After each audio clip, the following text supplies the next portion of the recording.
له النعمة وله الفضل وله الثناء الحسن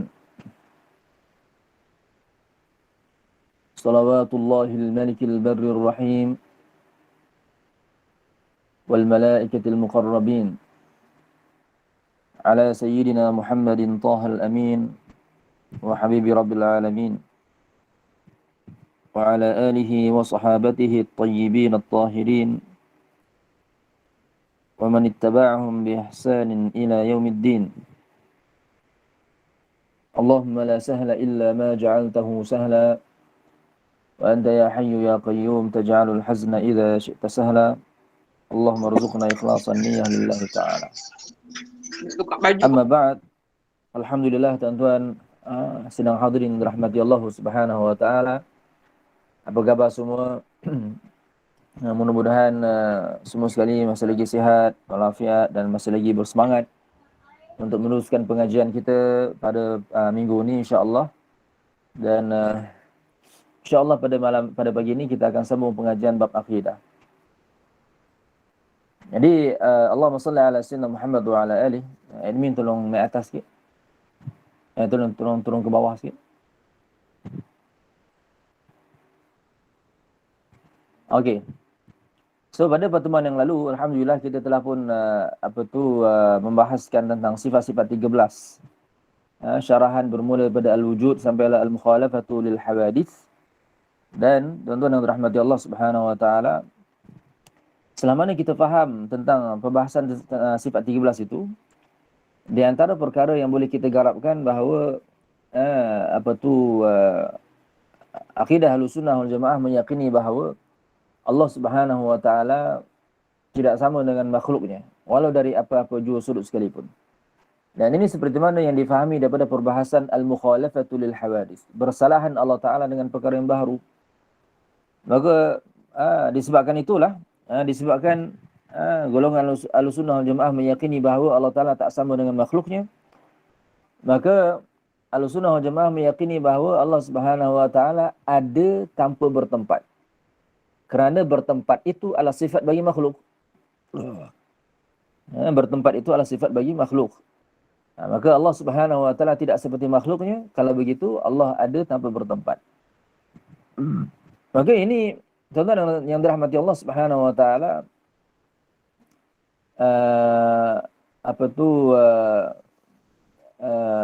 ini adalah satu perkara yang telah pun menjadi pegangan bagi majoriti di kalangan umat Islam. Maka akidah Allah ada tanpa tempat ni tuan-tuan, ni bukan akidah yang baru. Bahkan akidah yang diajarkan sendiri oleh baginda Nabi kita Muhammad sallallahu alaihi wa ala alihi wa sahbihi wasallam. Allahumma salli ala sayyidina Muhammad wa ala alihi. Tuan-tuan sedang hadirin yang dirahmati Allah Subhanahu wa taala. Adapun akidah yang meyakini bahawa Allah Subhanahu wa taala duduk bersemayam di atas arasy, seperti mana akidah golongan Wahabiyah, akidah golongan Wahabi, maka itu bukan akidah Ahlussunnah wal Jamaah. Itu bukan akidah Rasul sallallahu alaihi wa ala alihi wasallam. Bahkan barang siapa yang mendakwa ataupun yang meyakini bahawa Allah Subhanahu wa taala duduk bersemayam di atas arasy, pada hakikatnya tuan-tuan, orang yang seperti ini tidak mengenal Allah Subhanahu wa taala. Orang yang seperti ini pada hakikatnya jahil tentang Allah Subhanahu wa taala. Kerana dia telah pun menyamakan antara Allah dan makhluk. Sedangkan perkara itu adalah satu perkara yang bertentangan dengan pegangan baginda Nabi Muhammad sallallahu alaihi wa ala alihi wasallam. Allahumma salli ala sayyidina Muhammad wa ala alihi. Tuan-tuan sedang hadirin yang dirahmati Allah Subhanahu wa taala. Allahumma salli ala sayyidina Muhammad wa ala alihi.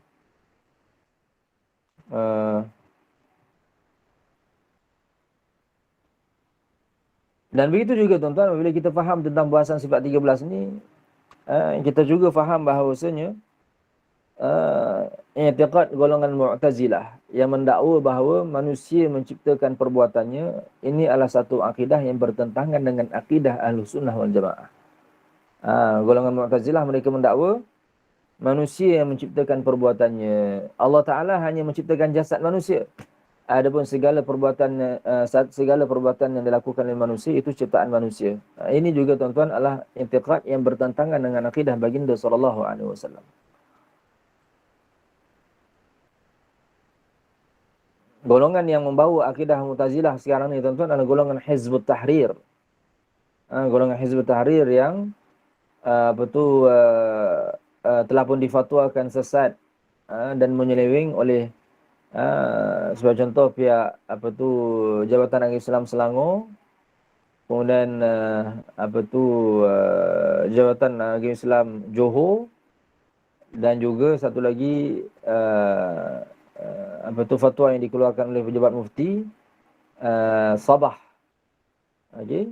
Jadi tuan-tuan dan dirahmati Allah Subhanahu wa taala, golongan Hizbut Tahrir ni mereka membawa fahaman yang bengkok, fahaman yang dahulunya disebarkan oleh golongan Mu'tazilah, iaitu mendakwa bahawasanya Allahumma salli ala sayyidina Muhammad, manusia menciptakan perbuatannya, adapun Allah Subhanahu wa taala hanya menciptakan jasad manusia. Dan ini adalah satu perkara yang sangat tidak boleh kita terima, kerana kenyataan tersebut membawa maksud bahawa Allah Subhanahu wa taala ada baginya sekutu yang tidak terhitung banyaknya.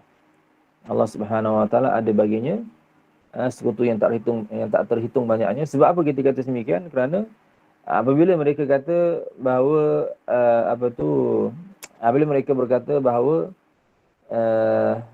manusia menciptakan perbuatannya, maknanya semua manusia yang berada di dalam alam ini adalah sekutu bagi Allah Subhanahu wa taala.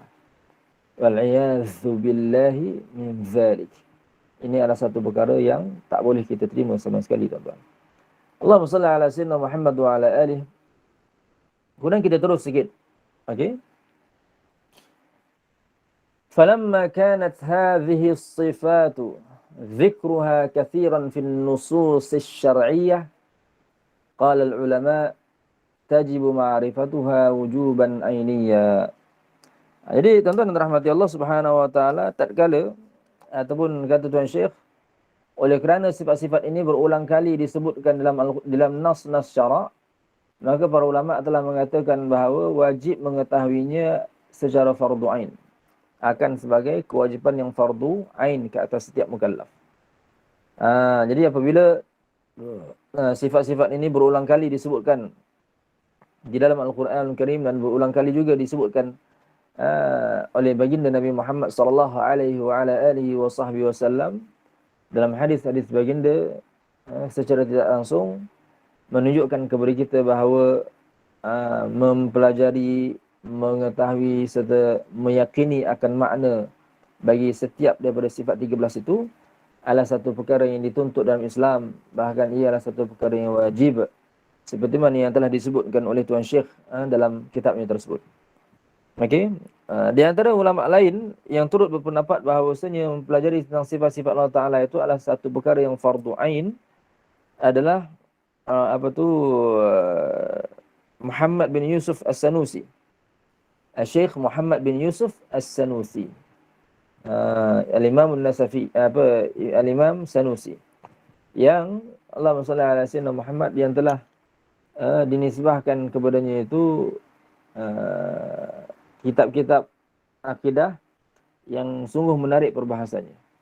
Di antaranya tuan-tuan adalah Ummul Barahin, matan Ummul Barahin yang dikarang oleh beliau. Alhamdulillah.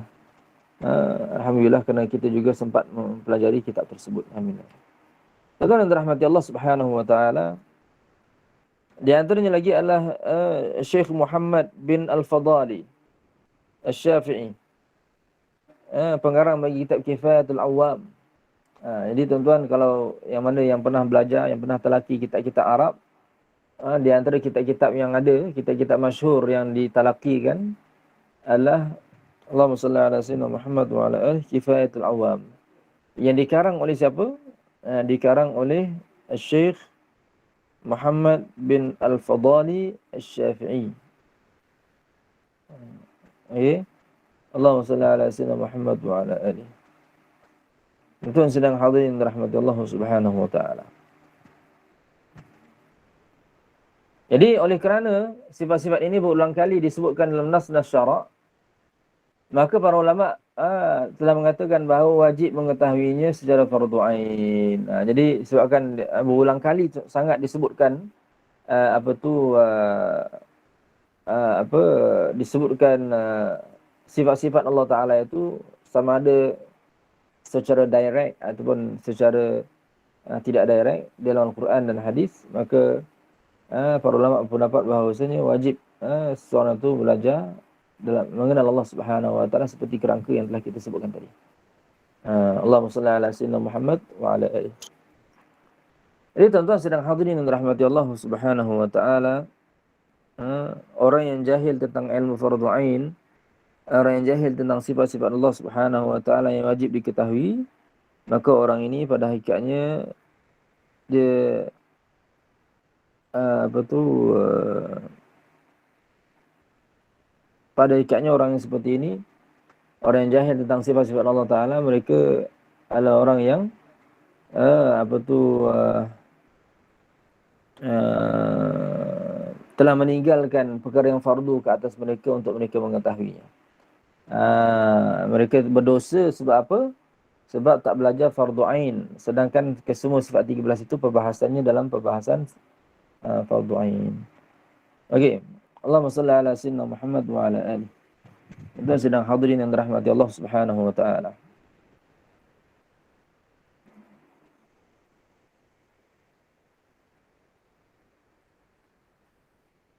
Okey, itu apa tu pembahasan tentang perenggan apa walamma kanat hadhihi sifatu dzikra katsiran sifin nusus syar'iyyah. Kemudian kita terus lagi tuan-tuan. Walamma thabatatil azaliyyatu li dzatillah wajib an takuna sifatuhu azaliyatan lianna hurus as-sifah yastazimu hurus dzat. Okey. Allahumma salli ala sayyidina Muhammad wa ala alihi.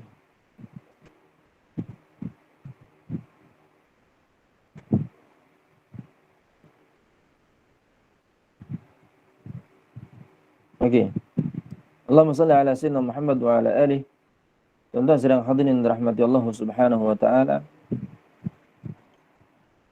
Apabila telah sabit keazalan zat Allah Subhanahu wa taala, maka demikian jugalah sifat sifat-sifatnya. Kerana baharunya sifat itu melazimkan baharunya zat. Jadi apabila kita faham bahawa zat Allah Taala itu qadim, iaitu zat Allah Taala itu bukan makhluk, zat Allah Taala tiada mula dan tiada akhir, maka kita juga faham bahawasanya segala sifat-sifat Allah Taala juga adalah sifat-sifat yang qadim, yang azali. Tak boleh berlaku di mana sifat yang qadim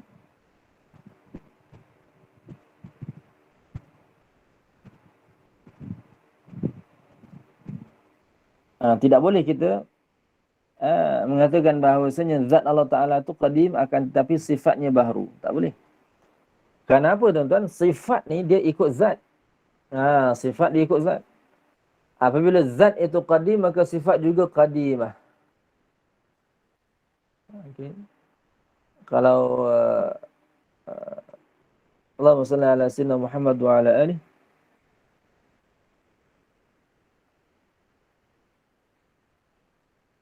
Mustahil, tak boleh terima zat yang qadim, zat yang tiada mula ni tuan-tuan bersifat dengan sifat baru. Tak boleh. Itu kontra, berlaku kontra di situ.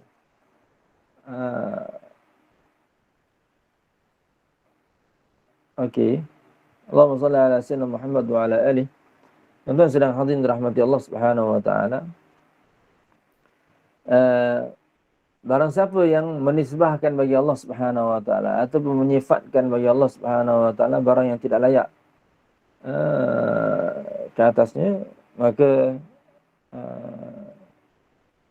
Allahumma salli ala sayyidina Muhammad wa ala alihi,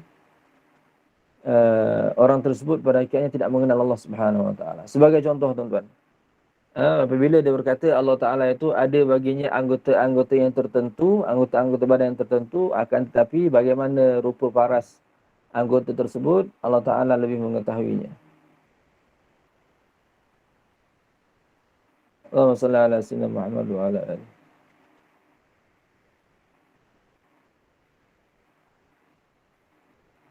Tuan-tuan sedang hadirin rahmati Allah Subhanahu wa taala. Dia macam tu tuan-tuan. Zat sifat dia ikut zat. Sifat dia ikut zat. Dan sifat dan zat ni tuan-tuan, ia adalah dua perkara yang apa tu ialah dua perkara yang tidak boleh dicerai tanggalkan, tidak boleh dicerai pisahkan. Tak boleh dicerai pisahkan. Tidak boleh dicerai tanggalkan.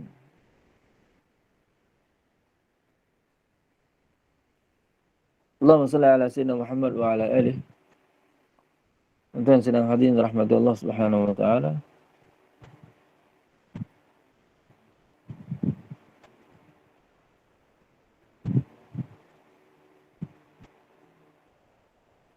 Seterusnya, apabila kita kata zat itu bukan sifat, sifat bukan zat, maknanya dua perkara tersebut adalah dua entiti yang berlainan. Dua entiti yang berlainan. Yang pertama tuan-tuan, kita bagi yang pertama. Allahumma salli ala sayyidina Muhammad wa ala alihi. Bila zat Allah Ta'ala ni tuan-tuan, ia adalah sesuatu, ia merujuk pada diri Allah Subhanahu wa taala itu sendiri.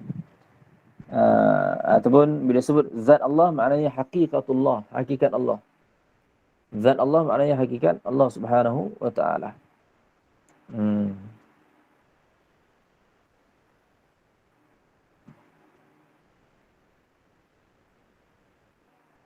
Tuan-tuan sedang hadirin rahmati Allah Subhanahu wa taala. Jadi zat dan sifat ni tuan-tuan, ia adalah dua perkara yang berlainan, entiti yang berlainan, akan tetapi Allahumma salli ala sayyidina Muhammad wa ala alihi, ia tidak boleh dicerai tanggalkan. Sebagai contoh, sifat yang ada pada rambut. Okey. Allahumma salli ala sayyidina Muhammad wa ala alihi.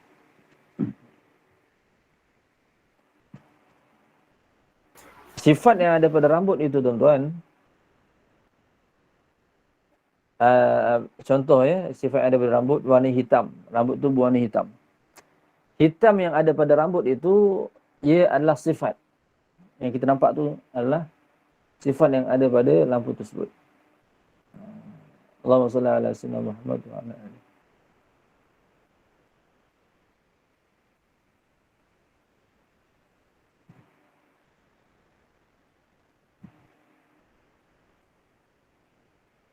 Baik. Allahumma salli ala sayyidina Muhammad wa ala alihi. Jadi tuan-tuan sedang hadirin rahmati Allah Subhanahu wa taala, zat dan sifat ni tidak boleh dicerai tanggal. Kita tak boleh kata okey, kita nak ekstrakkan hitam itu daripada rambut. Tak boleh. Okey. Tak boleh kita nak cerai pisahkan. Kita nak bezakan, kita nak pisahkan terus antara hitam pada rambut dan diri rambut itu sendiri.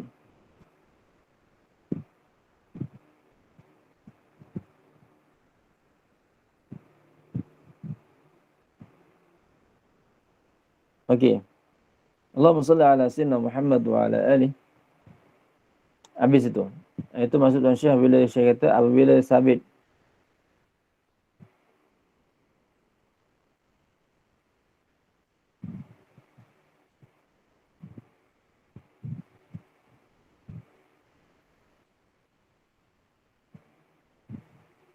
Allahumma salli ala sayyidina Muhammad wa ala alihi.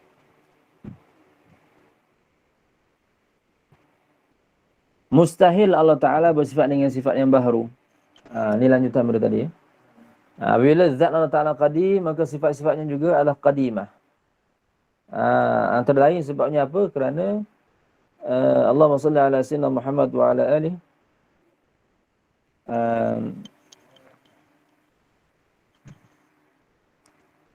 Sifat yang baharu tidak boleh sama sekali menumpang pada zat yang qadim.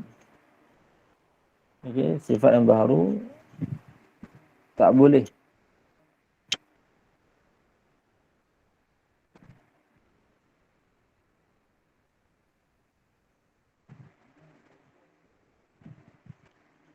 Allahumma salli ala sayyidina Muhammad wa ala alihi. Sifat zat yang qadim tidak boleh bersifat dengan sifat yang baharu. Itu kaedah dia. Contoh, Allah Subhanahu wa taala zat yang qadim, yang tiada permulaan dan tiada perakhiran bagi kewujudannya. Maka Allah Subhanahu wa taala tidak boleh bersifat dengan sifat-sifat yang baharu yang ada pada kita.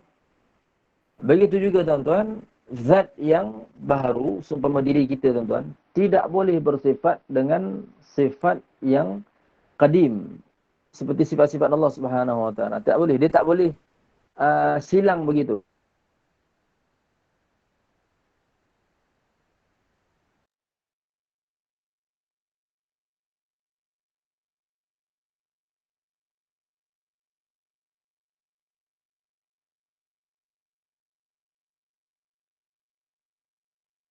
Okey. Begitu.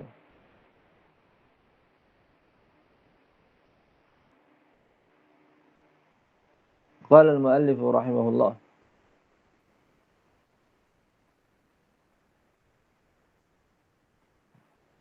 Apabila telah sabit keazalan zat Allah Subhanahu wa taala, maka demikian jugalah segala sifatnya, kerana kebaharuan zat itu kebaharuan sifat itu melazimkan baharunya zat. Jadi apa sebabnya kita tak boleh kata zat Allah Taala tu qadim sifatnya baharu ataupun yang sebaliknya, supaya tidak tersalah faham tuan-tuan. Supaya tidak berlaku salah faham. Maka sebab itulah saya sebutkan di sini insya-Allah taala. Assalamualaikum Ustaz. Ya. Kalau yang zat Allah tu, hakikat tu yang Allah saja tahu pasal hakikat diri Allah, betul tak? Ya, betul. Kedua, kalau zat Allah, kalau sifat tu disamakan dengan diri Allah tu. Sifat dia bukan bukan diri, dia sesuatu yang dia bukan zat, tetapi dia ada pada zat tersebut. Okey. Kalau istilah kita, kalau kita kata dia menumpang pada zat. Okey. Okey. Dia zat dan sifat dua entiti yang berbeza, akan tetapi zat dan sifat itu tidak boleh kita cerai tanggalkan dia. Okey. Tak boleh kita pisahkan. Okey. Okey. Jadi Allahumma salli ala sayyidina Muhammad wa ala alihi. Zat itu lain, zat itu satu entiti dan sifat itu satu entiti yang lain. Ia bukanlah zat itu sifat dan sifat itu zat, tidak. Tidak. Ia dua perkara yang berbeza. Cuma tinggal lagi kata ulama akan tetapi sifat itu tidak lain daripada zat. Tidak lain daripada zat maknanya sifat itu ia tidak boleh dicerai tanggalkan daripada zat. Sekira-kira adanya zat tanpa sifat dan adanya sifat tanpa zat, itu tak boleh berlaku. Okey. Okey. Contoh pada kita tuan-tuan, kalau kita nak mudah faham lagi, hitam pada rambut. Kita tak boleh nak pisahkan hitam yang ada pada rambut tu dengan diri rambut itu. Okey. Sedangkan hitam itu sifat pada rambut. Jadi sifat hitam itu tak boleh nak dicerai tanggalkan daripada diri rambut tersebut. Contoh yang lain, Allahumma salli ala sayyidina Muhammad wa ala alihi, hijau pada kopiah ataupun masin pada garam. Masin itu satu perkara, diri garam itu, bongkah garam itu satu perkara. Jadi Allahumma salli ala sayyidina Muhammad wa ala alihi, kita tidak boleh nak pisahkan masin itu daripada diri garam tersebut. Itu maksud saya bila saya sebut zat itu bukan sifat, sifat bukan zat. Dia adalah dua perkara yang berbeza. Okey? Dan cuma kaedahnya tuan-tuan, bila zat itu qadim, maka sifat juga akan turut qadim. Bila bila zat itu tiada mula, maka sifat juga tiada mula. Dia akan ikut begitu. Dan apabila zat itu baharu, maka sifat juga baharu. Contoh bagi kita, diri kita ni, jasad kita, diri kita baharu, maka segala sifat yang ada pada jasad kita juga baharu. Tak boleh silang zat yang qadim bersifat dengan sifat yang baharu ataupun zat yang baharu bersifat dengan sifat yang qadim. Tak boleh tuan-tuan. Okey. Sebagai contoh, ada satu golongan mereka menyifatkan baginda sallallahu alaihi wasallam, mereka kata Nabi Muhammad sallallahu alaihi wasallam mengetahui segala perkara yang diketahui oleh Allah Subhanahu wa taala. Maknanya makna kenyataan yang seperti ini, orang tersebut pada hakikatnya telah pun menyifatkan Nabi Muhammad sallallahu alaihi wasallam dengan sifat yang ada pada Allah Subhanahu wa taala. Maka itu ada satu perkara yang kita tak boleh terima. Okey. Jadi kita balik kepada bahasan tadi. Zat itu zat bukan sifat dan sifat bukan zat. Akan tapi kedua-duanya itu tidak boleh dicerai pisahkan dan tidak boleh dicerai tanggalkan. Kedua-dua itu mesti sentiasa bersekali dia, tuan-tuan. Taib. Jadi bila Syekh sebut sini, oleh kerana sifat-sifat ini berulang kali apabila telah sabit keazalian zat Allah, apabila kita tahu zat Allah Taala itu azali, tiada mula, maka sabitlah juga bahawa sifat-sifat Allah Taala juga adalah tiada mula. Sebab apa? Sebab baharunya sifat akan melazimkan baharunya zat. Kerana sifat yang baharu akan hanya boleh ada pada zat yang baharu. Tak boleh sifat yang baharu ada pada zat yang qadim. Itu tak boleh berlaku. Habis itu. Qala al-muallif rahimahullah. Ada soalan lagi, tuan-tuan? Terima kasih Ustaz. Okey, sama. Okey, maka bila sampai kehormatan tersebut, maknanya kita telah pun habis membahaskan tentang ma'rifatullah, membahaskan tentang mengenal Allah Subhanahu wa taala. Sekarang ni kita akan sambung pula, tuan-tuan, pada pembahasan yang seterusnya, iaitu pembahasan dalam mengenal para anbiya, mengenal nabi dan mengenal rasul, insya-Allah taala. Telah berkata Tuan Syekh rahimahullahu taala, wa ma'na ashhadu anna Muhammadar Rasulullah a'lamu wa a'taqidu wa a'tarifu anna Muhammad ibn Abdullah ibn Abdul Muttalib ibn Hashim ibn Abd Manaf al-Qurashi sallallahu alaihi wasallam Abdullah wa rasuluhu ila jami'il khalqi. Dan makna asyhadu anna Muhammadar Rasulullah, a'lam, a'taqid, a'tarif. Saya tahu, saya meyakini dan saya memperakui bahawasanya Muhammad bin Abdullah bin Abdul Muttalib bin Hashim bin Abd Manaf al-Qurashi sallallahu alaihi wasallam adalah hamba Allah dan utusannya kepada sekalian makhluk. Jadi itu makna syahadah yang kedua. Perkataan asyhad itu, tuan-tuan, seperti mana yang telah kita bahaskan sebelum ni, perkataan asyhadu itu terkandung dalamnya 3 makna, 3 definisi. Yang pertama, asyhadu dengan maksud a'lam, saya tahu.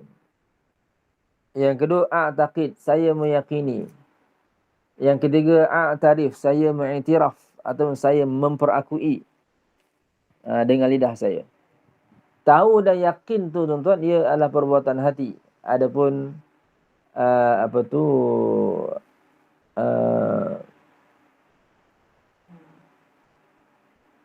mengiktiraf itu adalah dengan lidah.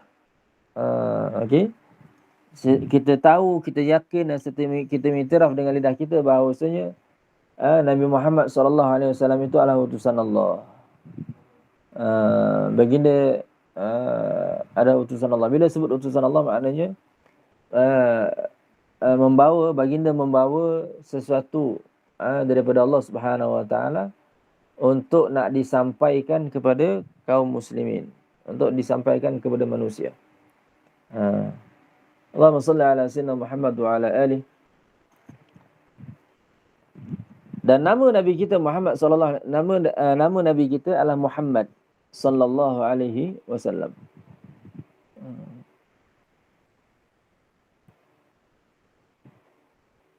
Dan ringkasan tentang nasab beliau, tuan-tuan, Muhammad bin Abdullah bin Abdul Muttalib bin Hashim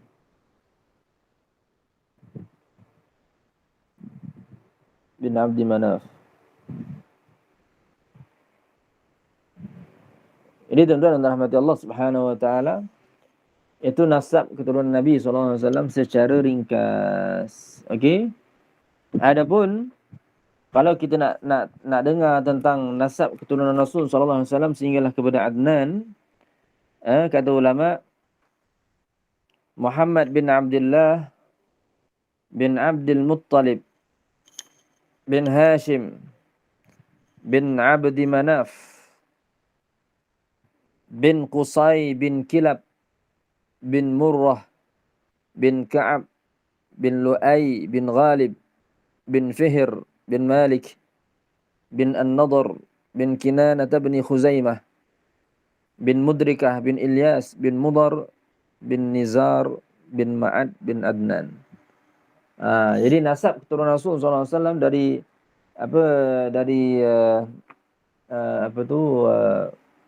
Abdullah sehinggalah kepada Adnan, itu adalah nasab yang telah pun disepakati oleh seluruh para ulama tarikh. Adapun dari Adnan sehinggalah naik kepada Sayyidina Adam alaihissalam juga sanadnya bersambung. Akan tetapi tuan-tuan berlaku khilaf, berlaku perselisihan di kalangan para ulama pada penentuan beberapa nama yang ada dalam sanad tersebut.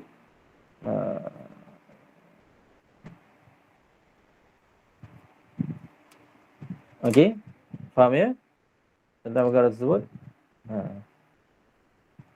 Baik, adakah wajib ke atas kita untuk menghafal nama-nama Nabi Muhammad, nama Nabi Muhammad itu dia punya keturunannya itu sampai kepada Allahumma salli ala sayyidina Muhammad kepada Adnan? Jawapannya tidak. Jawapannya tidak. Tak wajib. Cuma tinggal lagi Allahumma salli ala sayyidina Muhammad wa ala alihi. Bila kita kata tidak wajib, yang wajibnya apa? Kita mengetahui nama Nabi kita iaitu Muhammad bin Abdullah Al-Qurashi. Muhammad bin Abdullah Al-Qurashi. Allahumma salli ala sayyidina Muhammad wa ala alihi. Tuan-tuan sedang hadirin yang dirahmati Allah Subhanahu wa taala. Baik. Kemudian kata Tuan Syekh rahimahullahu taala, baginda adalah utusan Allah ila jami'il khalqi, kepada seluruh makhluk. Dan makhluk di situ tuan-tuan ia merujuk kepada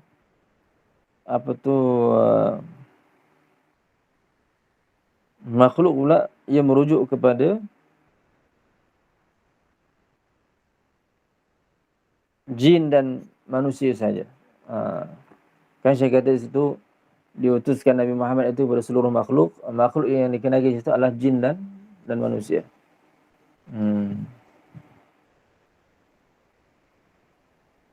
Allahumma salli ala sayyidina Muhammad wa ala alihi. Maka salah satu daripada perkara yang perlu kita tahu tentang Nabi Muhammad sallallahu alaihi wasallam. Nabi Muhammad itu adalah seorang utusan Allah Subhanahu wa taala yang diutuskan kepada umat manusia.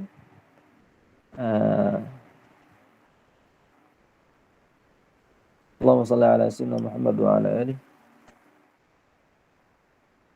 Syariat yang dibawa oleh baginda SAW itu hanyalah untuk manusia dan jin saja, tuan-tuan. Adapun malaikat, mereka tidak berhajat kepada ajaran yang dibawa oleh baginda Nabi Muhammad SAW. Sebab apa? Sebab mereka ni memang telah pun Islam. Okay, bahkan kesemua para wali itu, mereka malaikat itu adalah golongan para wali Allah Taala belaka. Okay, semua malaikat adalah wali Allah Taala belaka.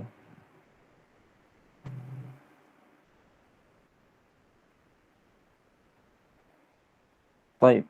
Allahumma salli ala sayyidina Muhammad wa ala alihi. Tuan-tuan sedang hadirin dirahmati Allah Subhanahu wa taala.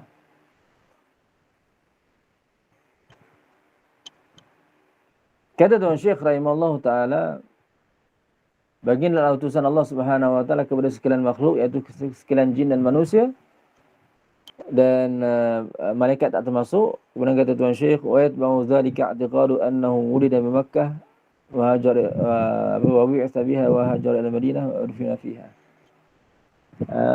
Wajib meyakini juga bahawa Nabi Muhammad sallallahu alaihi wasallam dilahirkan di Makkah. Baginda dilahirkan di Makkah, di satu tempat yang bernama Suqul Lail. Suq Al-Lail.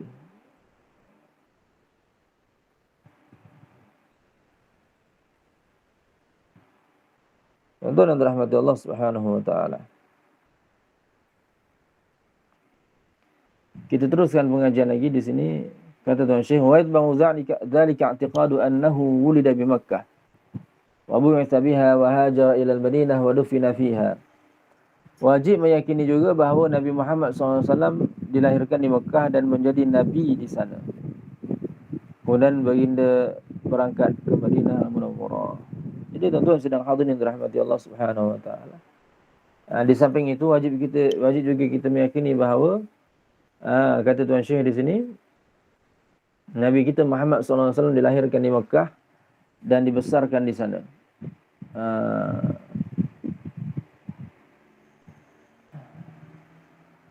Maka disebabkan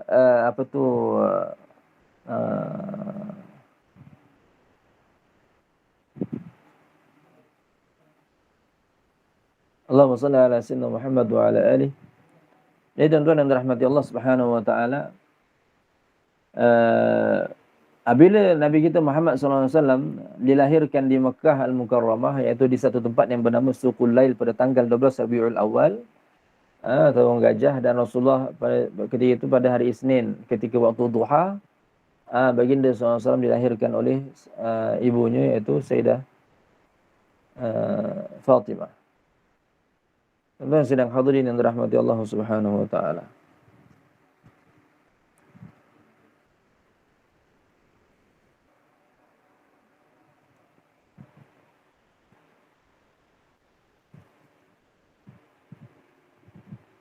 Ya, bonda baginda adalah bukan Sayyidah Fatimah ya. Bonda baginda adalah Sayyidah Aminah bintu Wahab.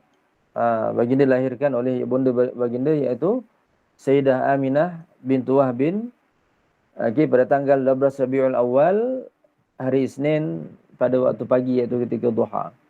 Dan baginda sallallahu alaihi wasallam lahir itu dalam keadaan makhtunan, yakni dalam keadaan telah pun dikhatankan. Madhunan, dalam keadaan baginda itu, kulit baginda itu berminyak. Berminyak.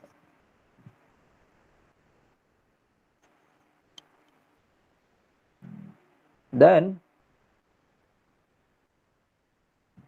baginda sallallahu alaihi wa ala alihi wasallam makhula. Makhula ni maknanya ada seolah-olah macam mata baginda itu telah pun bercelak. Ketika baginda sallallahu alaihi wasallam lahir, baginda lahir dalam keadaan dirinya telah pun dikhatankan. Kemudian Allahumma salli ala sayyidina Muhammad wa ala alihi, baginda lahir dalam keadaan dirinya telah pun dikhatankan dan berminyak jasadnya, serta makhula, serta ada seolah-olah nampak macam celak. Mata baginda bercelak tak kala baginda dilahirkan oleh bonda baginda, iaitu Sayyidah Aminah. Allahumma salli ala sayyidina Muhammad wa ala alihi. Kedua-dua ibu bapa baginda SAW tuan-tuan beriman. Kedua-dua ibu bapa baginda SAW beriman. Dan begitu juga yang bahagian atas, keturunan-keturunan Rasulullah yang di atas tuan-tuan. Allahumma salli ala sayyidina Muhammad wa ala alihi. Tidak ada di kalangan mereka yang melakukan persetubuhan dalam keadaan tidak sah taraf. Tak ada. Dalam ketika yang lain, tidak ada di kalangan mereka yang terlibat dengan zina. Okey, Allahumma salli ala sayyidina Muhammad wa ala alihi. Tidak seperti sebagian manusia di luar sana, tuan-tuan. Okey, kemudian kata Tuan Syekh rahimahullahu taala, Baginda kemudiannya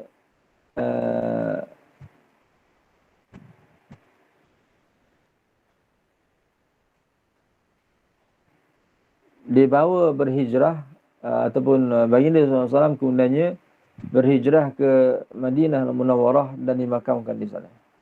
Baginda SAW kemudiannya diperintahkan oleh Allah Subhanahu Wa Taala untuk melakukan hijrah. Hijrah meninggalkan kota Mekah menuju ke Madinah Munawwarah. Hijrah ni tuan-tuan ia adalah satu suruhan yang begitu penting. Okey, dengan asbab berlakunya hijrah ini Islam tersebar dengan begitu luas lagi tuan-tuan. Allahumma salli ala sayyidina Muhammad wa ala alihi. Dan ini subhanallahil azim melahirkan kepada kita betapa Nabi Muhammad SAW ni begitu dikasihi oleh Allah Subhanahu wa taala. Okey, Allah Subhanahu wa taala yang memelihara keselamatan Nabi Muhammad sallallahu alaihi wa ala alihi wasallam. Tuan-tuan sedang hadirin yang dirahmati Allah Subhanahu wa taala.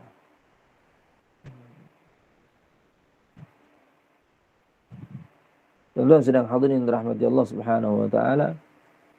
Allahumma salli ala sayyidina Muhammad wa ala alihi. Kemudian kata Tuan Syekh rahimahullahu taala, sebelum tu tuan-tuan, kan saya kata itu wadufina fiha.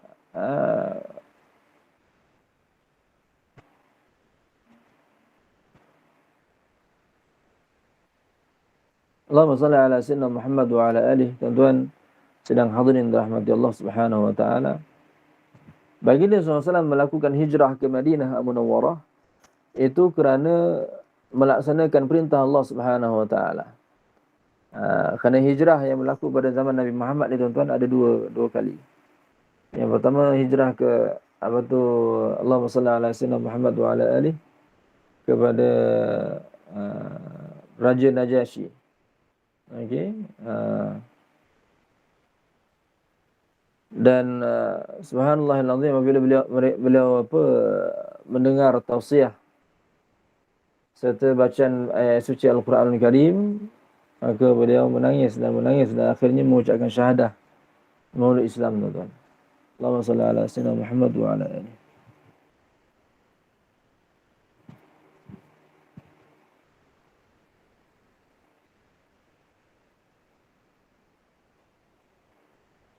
Ada orang kata tuan-tuan Nabi Muhammad SAW berhijrah dari kota Mekah ke Madinah kerana takut, kerana cabut lari daripada ancaman orang kafir. Ini adalah satu dakwaan yang tidak benar.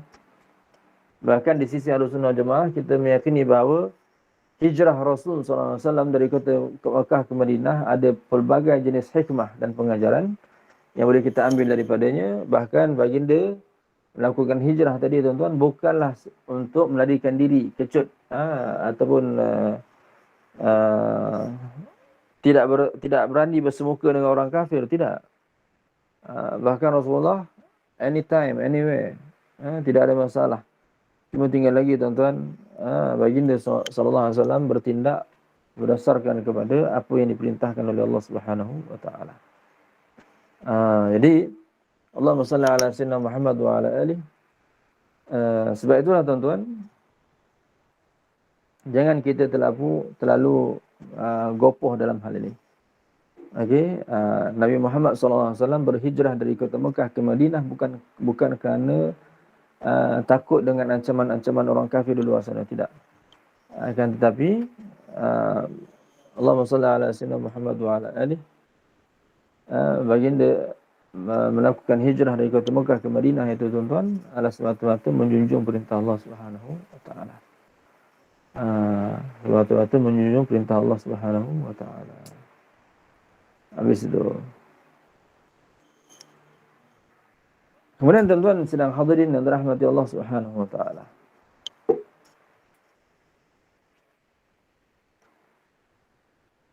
Jadi kita faham di sini tuan-tuan, hijrah Rasulullah dilakukan semata-mata untuk melaksanakan perintah Allah. Hijrah Rasulullah dilakukan semata-mata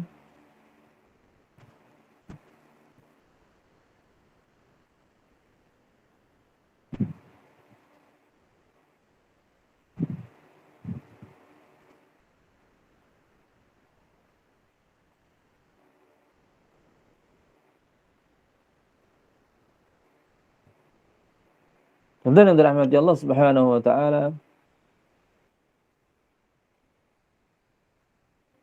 dalam hijrah yang kedua ni tuan-tuan, ia adalah satu hijrah yang begitu besar. Hijrah yang pertama ke Habsyah itu tuan-tuan, itu kita namakan sebagai hijrah juga, tetapi hijrah yang tidak lama tuan-tuan.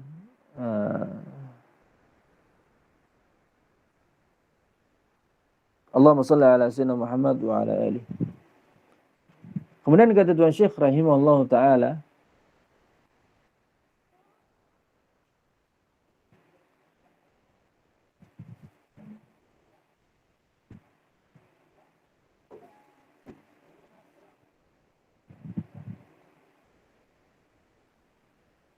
kemudian baginda sallallahu alaihi wa ala alihi wa sahbihi wasallam, selama baginda berhijrah ke Madinah Al-Munawwarah, melakukan dakwah selama 10 tahun lebih kurang di Madinah Al-Munawwarah, baginda akhirnya wafat juga pada tanggal yang sama, iaitu tanggal 12 Rabiul Awal. Okey. Dan baginda SAW kemudiannya dimakamkan di kamar Sayyidah Aisyah radhiyallahu taala anhu. Sayyidah Aisyah radhiyallahu taala anhu yang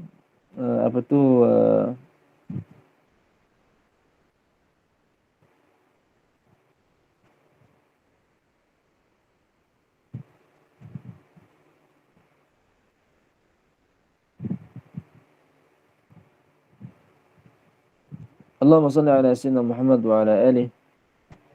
Dalam peristiwa hijrah tu tuan-tuan berlaku macam-macam perkara. Cuma saya duk fikir nak sampaikan ke tak. Perkara-perkara ajib yang berlaku dalam siri-siri hijrah Rasulullah SAW. Tak apalah, itu saya tinggalkan dulu tuan-tuan. Apakah perkara-perkara yang berlaku tentang itu, nanti kalau ada masa nanti kita boleh bahaskan semua insya-Allah. Okey, baginda SAW dimakamkan di Madinah Al-Munawwarah, yakni Rasulullah wafat pada tanggal 12 Rabiul Awal. Tarikh hari Rasulullah dan tarikh lahir Rasulullah sama, 20 hari bulan 20 tarikhnya 12 Rabiul Awal. 12 Rabiul Awal.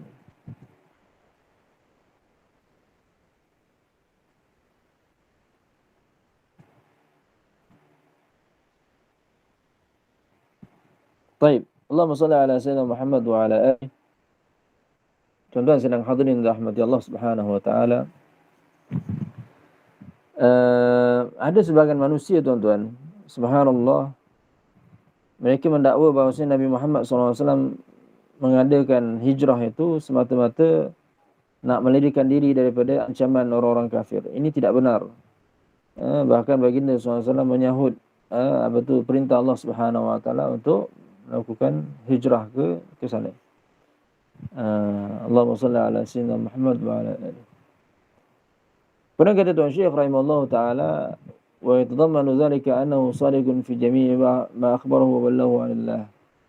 Dan difahami juga dari sini bahawa diketahui juga di sini bahawa untuk mengesahkan iman kita juga tuan-tuan, wajib kita pelajari perkara-perkara yang merosakkan dan yang membatalkan Islam. Itu nanti akan datang bahasanya tentang bab riddah.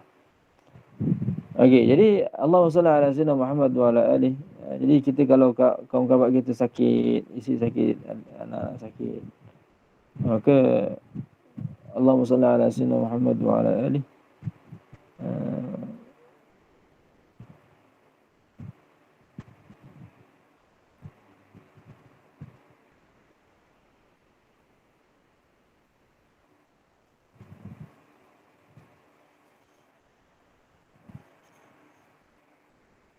Baik, baginda sallallahu alaihi wa ala alihi wa sahbihi wasallam ketika di Madinah Al-Munawwarah, baginda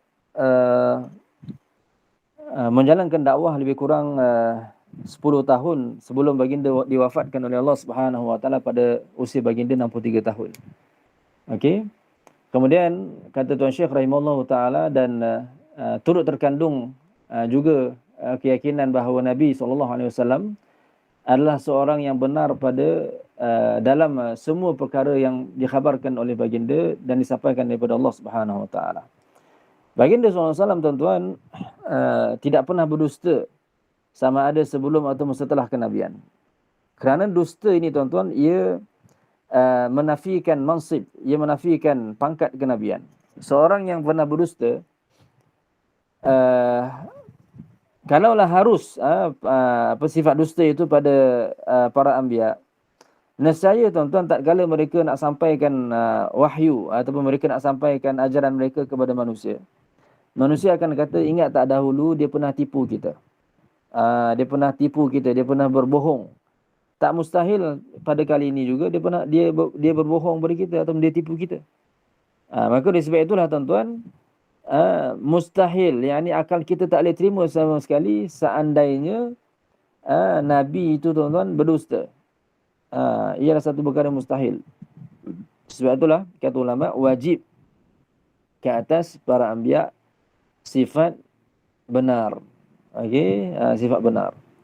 Allahumma salli ala sayyidina Muhammad wa ala alihi. Tuan-tuan yang dirahmati Allah Subhanahu wa taala, baginda sallallahu alaihi wa ala alihi wasallam benar pada segala perkara yang dibawa oleh baginda daripada Allah Subhanahu wa taala. Maka kita selaku umat baginda wajib ke atas kita membenarkan dan beriman dengan apa yang dibawa oleh baginda sallallahu alaihi wasallam tersebut.